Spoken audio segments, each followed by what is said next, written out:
പഞ്ചാരിമേളത്തിൽ അരങ്ങേറ്റം തീർത്തതിൻ്റെ ആവേശത്തിൽ കാസർഗോഡ് കീഴൂർ ഗ്രാമം. കീഴൂർ കളരി അമ്പലമുറ്റത്ത് കുട്ടികളടക്കം മേളം പരിശീലിച്ച 70ഓളം പേർ കൊട്ടിക്കയറി.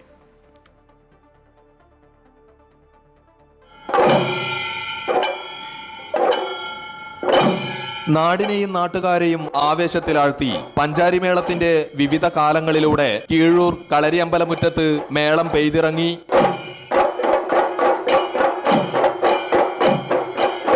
ഒരു വർഷം നീണ്ട പരിശീലനം അതിന്റെ പൂർണ്ണതയിലെത്തിയതിന്റെ ആനന്ദം പഞ്ചാരിമേളം മുഴങ്ങിയ ക്ഷേത്രമുറ്റത്ത് പ്രകടമായി. വീട്ടമ്മമാർ അടക്കം നൂറുകണക്കിന് ആളുകൾ പഞ്ചാരിമേളത്തിൽ ലയിച്ചു. കീഴൂർ കളരിയമ്പലം വാദ്യസംഘത്തിന്റെ നേതൃത്വത്തിലാണ് കുട്ടികളും മുതിർന്ന സ്ത്രീകളും ഉൾപ്പെട്ട 70 അംഗ സംഘത്തിന് പഞ്ചാരിമേളത്തിൽ പരിശീലനം നൽകിയത്.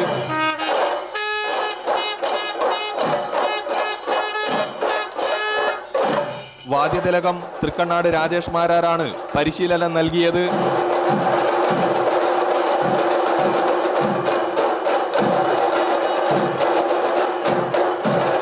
ഇവിടെ പഞ്ചാരിമേളം പഠിപ്പിച്ചിട്ട് അരങ്ങേറ്റം ചെയ്യുന്നത് ആദ്യമായിട്ടാണ്. അതും കുട്ടികളും സ്ത്രീകളും ഉൾപ്പെടെയുള്ള പുരുഷന്മാർ ഉൾപ്പെടെയുള്ള ഒരു 70ഓളം പേര്, ഇത്രയും ഒരു പേര് കൂട്ടത്തോടെ പഠിച്ച് അരങ്ങേറ്റം ചെയ്യുന്നത് ആദ്യമായിട്ടാണ്.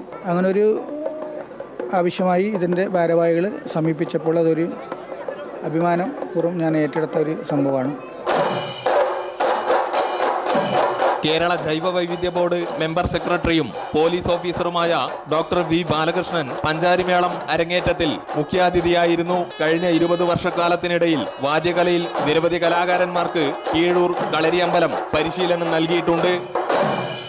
അമൃത ന്യൂസ്, കാസർഗോഡ്.